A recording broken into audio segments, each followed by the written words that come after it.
Have you ever wondered why people treat you the way they do? Why they interrupt you in the middle of a sentence, as if your opinion doesn't matter? Why they ignore you in groups? Look at you as if you were invisible. Remember everyone, except you. Why they mock your sensitivity, your pain, your choices? Or worse, why they use you, drain everything you have to offer, and then disappear as if you were just a tool? Maybe you are that person who is always available, who says yes, even when exhausted, who stays silent to avoid conflict, who forgives too quickly, even when no one has apologized. And what do you get in return? Contempt, indifference, silence. And do you know what the hardest part of all this is? It's that deep down, you feel you are not being respected, but you don't know how to break this cycle, and you keep accepting. You keep trying to be understanding, polite, helpful, hoping that one day people will recognize your worth, but that day never comes. Carl Jung said, "The most terrifying thing is to accept oneself completely." And maybe that's why you haven't broken this pattern yet, because respecting yourself requires something frightening, looking inward and admitting that you have a responsibility in this, that as long as you continue to ignore yourself, others will continue to do the same. This video will not give you ready-made phrases or treat you as a victim. It will show you the root of the problem, and it's much closer than you think. If you are tired of being disrespected by friends, family, partners, co-workers, it's time to understand why this happens. It's time to take control of your emotional life. Here, we will dive into Jung's deep psychology to reveal why you tolerate the intolerable and how to change that once and for all. Because as long as you keep betraying yourself, no one will treat you with dignity. Are you ready to hear what you've never had the courage to say to yourself? The world around you is not as chaotic as it seems. It is, in fact, a brutal reflection of your psyche. And this is something that few have the courage to face. Do you think people disrespect you because they are bad, selfish, cold? Maybe. But what you don't want to admit is that they are just reacting to how you position yourself, or rather to how you do not position yourself. Because when you remain silent in the face of injustice, when you accept being treated as something lesser, you are communicating something. This is how I see myself. This is how I allow myself to be treated. Carl Jung believed that external reality is a mirror of the unconscious. Everything you attract, the abuses, the dismissals, the painful silences, are largely symbolic manifestations of how you relate to repressed parts of yourself. As long as you do not recognize your own worth, you project a distorted, fragile, insecure image onto the world, and it is this image that others see, and they treat it exactly as it presents itself. The issue here is not to blame you, it is to awaken, because the root of the disrespect you feel from others may lie in the silent pacts you have made with yourself throughout your life. Perhaps you learned as a child that being good meant staying silent, that being accepted required always yielding, that love was synonymous with submission. And now, as an adult, these scripts continue to run in the back of your mind, guiding every choice, every relationship, every swallowed word. You have internalized the idea that your worth depends on the validation of others. And this silent belief contaminates everything. You position yourself as someone inferior, not out of malice, but out of habit, an unconscious, deep-rooted habit. And as long as you do not bring this to the light of consciousness, the cycle will not stop. You can change cities, jobs, relationships, but the pattern will persist because it lives within you. Jung said that what is not brought to consciousness manifests as fate. So, until you face how you see yourself, you will continue to live experiences that reinforce your own invisibility. You do not attract what you want. You attract what you believe you deserve, even if that belief is hidden in the unconscious. but there is a way out. However, it starts at the most uncomfortable point. You will need to stop seeking respect outside and start building it within. And this leads us to a question that few ask themselves, but which defines the course of your entire emotional life. Why are you still trying to prove your worth to others? This is what we will talk about in the next part.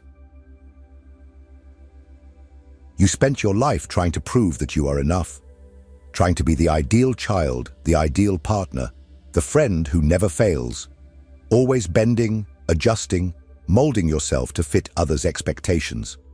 And what did you get in return? Momentary approval, yes, but never genuine respect. Because those who live to please will inevitably be seen as someone who can be manipulated. This is the trap of external validation, one of the most cruel and invisible aspects of the human psyche. Carl Jung taught us that the persona, the social self, the mask we wear to be accepted, is necessary but dangerous. Because if you identify too much with it, you forget who you really are. And when that happens, you disconnect from your essence. You become a polite ghost, a presence that pleases everyone, but that no one truly respects. The desire to be accepted is legitimate. It is part of human nature. The problem arises when this desire becomes the compass of your identity. When you start measuring your worth by others' reactions. A compliment lifts you up, a criticism destroys you, and thus your self-esteem becomes hostage to the gaze of others. You strive to be useful, necessary, indispensable, because deep down, you believe you will only be respected if you are absolutely flawless. But the truth is brutal. The more you try to prove your worth, the more you confirm to the world that you don't believe in it. People who respect themselves do not beg for attention. They do not do favors expecting love in return. They know who they are, and that is enough. They do not need to sacrifice themselves to be seen, nor do they need to nullify themselves to be liked. They are not afraid of displeasing, because they understand that displeasing is sometimes the price of living with integrity. But to reach that point, it is necessary to break with a deeply rooted idea that you need to earn others' respect. You do not need to. What you need indeed is to rebuild the respect you lost for yourself, perhaps years ago, perhaps always. Only then does the gaze of others cease to be a threat and becomes just a reflection. But this requires a choice, and this choice almost always begins with an act that seems simple, but is frightening for those trapped in the cycle of approval: saying no. In the next part, we will talk about this decisive moment when you start to set boundaries and, for the first time, place yourself at the center of your own life. Because respect begins exactly there. When you learn that no can be the most powerful gesture of self-love.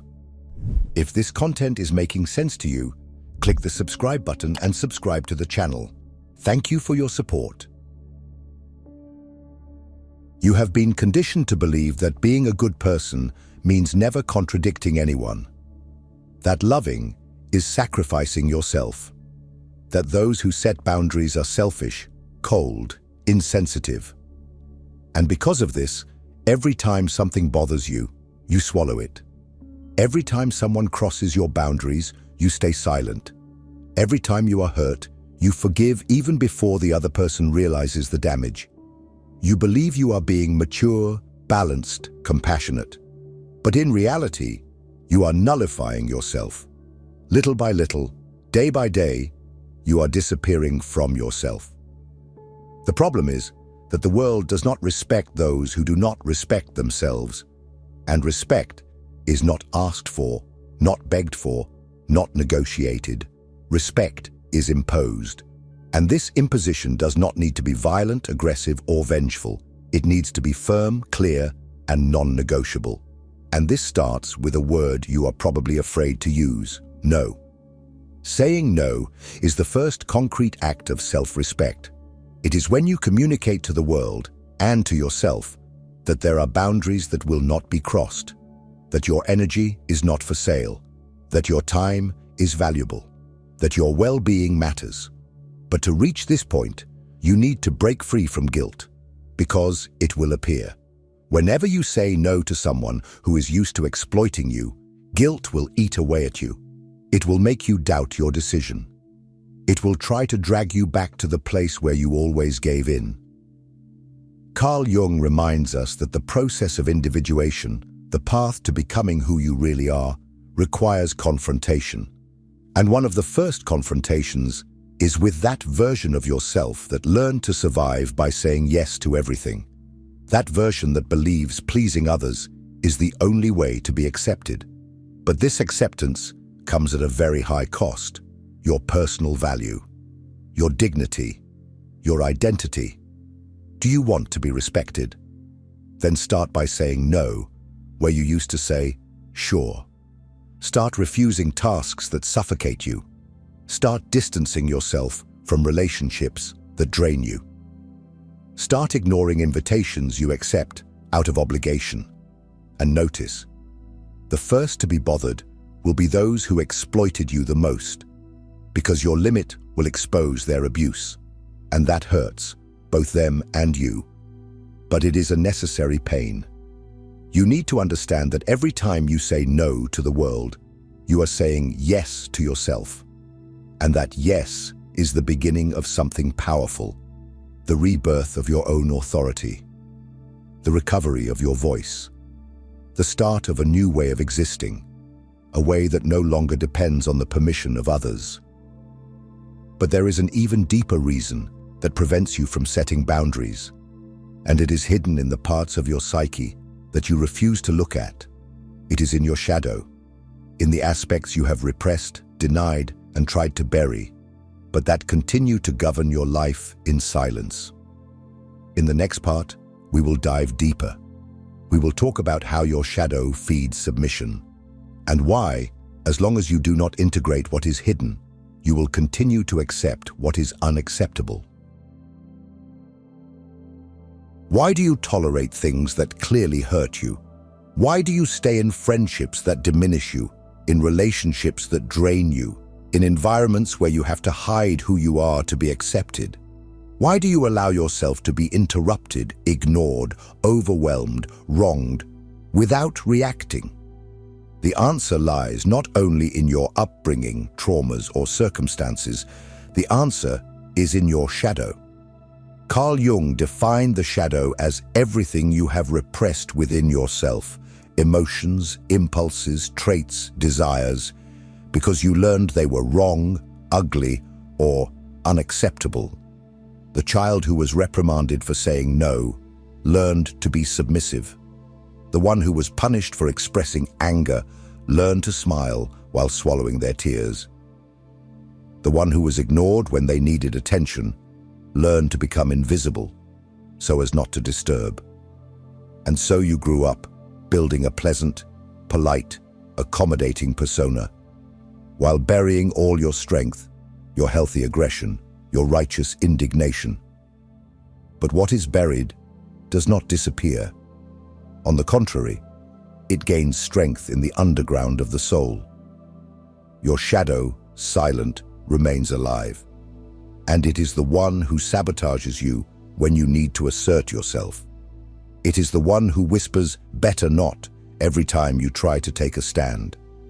It is the one who paralyzes you when you feel like saying, "Enough." Think about it. How many times did you want to speak but stayed silent? How many times did you swallow your pride to maintain a peace that was never yours? How many times did you let someone cross your boundaries and then felt used, dirty, small? You tolerate the intolerable because you are not aware of what you have lost within yourself, because you are afraid to access parts of yourself that you learned to hate, your firmness, your anger, your desire to protect yourself. You still believe that to be loved, you need to be passive, that to maintain relationships, you need to erase yourself. But that is a lie. It is just an old conditioning running like outdated software in the back of your mind. And as long as you do not face this, you will continue living the same story in different scenarios. New friends, same feeling of contempt. New job, same sensation of being exploited. New relationship, same wound of invisibility. Want a practical example? Think of that time you did a huge favor for someone, hoping, deep down, that it would generate recognition. But all you received was ingratitude or worse, demands. And you stayed silent, brooding inside, feeling used. Or that situation where someone disrespected you publicly, maybe a boss, a friend, a partner, and you swallowed hard, telling yourself it wasn't worth fighting. This kind of silence is not wisdom. It is submission disguised as maturity, and it comes straight from the shadow. Jung said that what you do not accept in yourself controls you. Your repressed anger turns into passivity. Your buried firmness turns into fear. Your ignored voice turns into anxiety. You become a prisoner of your own denial. And as long as you keep fleeing from these parts of yourself, you will live at the mercy of others, hoping that someone, someday, will treat you the way you do not allow yourself to be treated. But there is a way out, and it involves an act of courage, integrating the shadow, rescuing what you learned to repress, not to become someone cruel or indifferent, but to finally be whole. And that is exactly what we will talk about in the next part. Because before demanding respect, you will need to reclaim something much more important, your inner power. And it is where you least like to look. If you feel that this video is touching on truths you have avoided for a long time, it is because it is time to take the next step. And to help you with that, I created a direct, deep, and transformative ebook called Beyond the Shadow, where I delve into Carl Jung's concepts and show, in a practical way, how to confront your shadow, reclaim your inner strength, and break the cycle of submission that binds you. The link is in the pinned comment.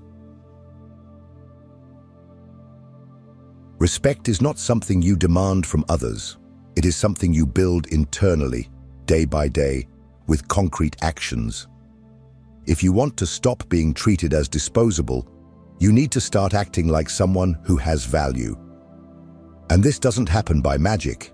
It happens with practice, constant, conscious, and intentional. Here are 5 practical tools you can start applying today to regain the respect you lost, for yourself and for others. 1. Use discomfort as a compass. Every time something bothers you, stop. Don't rationalize. Don't make excuses for the other person's behavior. Ask yourself, if I deeply respected myself, what would I do now? Perhaps the answer is to leave the conversation, set a boundary, not respond to a message, or decline an invitation. Follow that answer.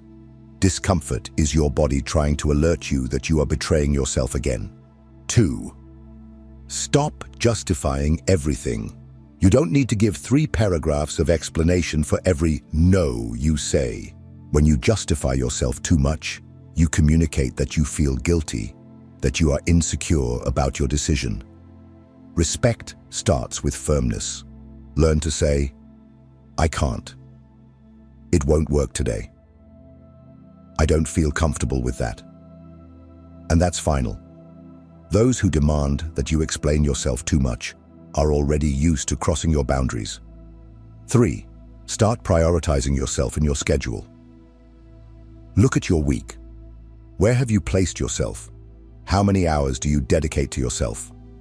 If the answer is none, that is a clear sign of internal disrespect.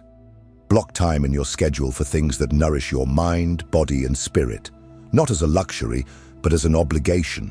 Make yourself a priority, even if it's just for 1 hour a day. This changes everything.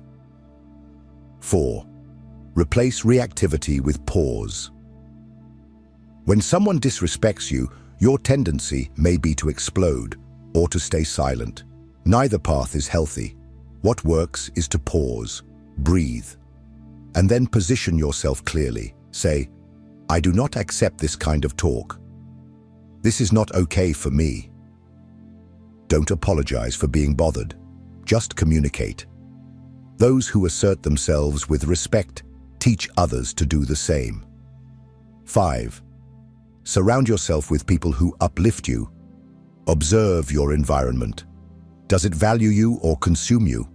Are you surrounded by people who recognize who you are, or who only seek you out when they need something? The respect you want also starts with where you place yourself. Learn to distance yourself quietly. Those who want you close will notice. Those who don't notice have never truly seen you. These practices are not difficult. What makes them difficult is the emotional pattern you have created over the years. Pleasing to be accepted, yielding to be loved, staying silent to keep the peace. Breaking this requires repetition, firmness, and patience. But the more you respect yourself in small things, the more it becomes impossible to be disrespected in big things. And there is one essential point we need to face. Even when you start to respect yourself, there is something that can pull you back to old patterns. The fear of being alone. Emotional dependency is the last shackle that prevents you from living authentically. In the next part, we will talk about this. Because only those who learn not to depend on anyone's gaze to know their own worth are truly respected. There comes a time when you need to stop blaming others. Stop waiting for people to change, to recognize you, to treat you with the respect you never gave yourself. The world is not blind. It is just observing how you position yourself. And then it simply reacts. You want to be heard, but you keep silencing yourself. You want to be valued, but you accept any crumbs. You want to be prioritized, but you continue to put yourself last. And then you wonder why no one sees you. The answer is harsh, but it needs to be said. Because you hide. Carl Jung said, "Until you make the unconscious conscious, it will direct your life, and you will call it fate." The disrespect you receive, the relationships that hurt you, the cycles that repeat, all of this is not bad luck. It is the reflection of your relationship with yourself. The external only changes when the internal reorganizes. You don't need to become someone impenetrable, cold, or indifferent to be respected. What you need is to stop begging for love in the form of obedience. You need to stop adapting to environments that suffocate your authenticity. Above all, you need to make peace with the idea of being alone. Because only those who are whole can bear their own company.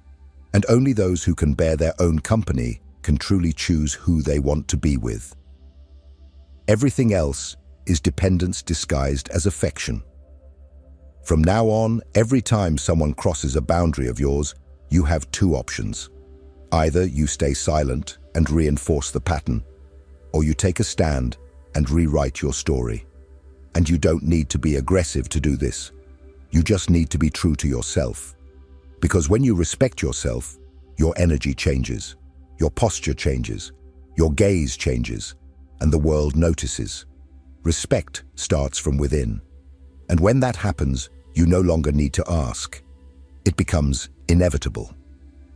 If this video confronted you, made you think, touched a part of you that you usually avoid, then comment here, "I choose to respect myself." This can be your first public gesture of commitment to yourself. And if you want to continue on this path of transformation, watch the next video. It is just as important as this one. Go deep. You deserve to reconnect with yourself.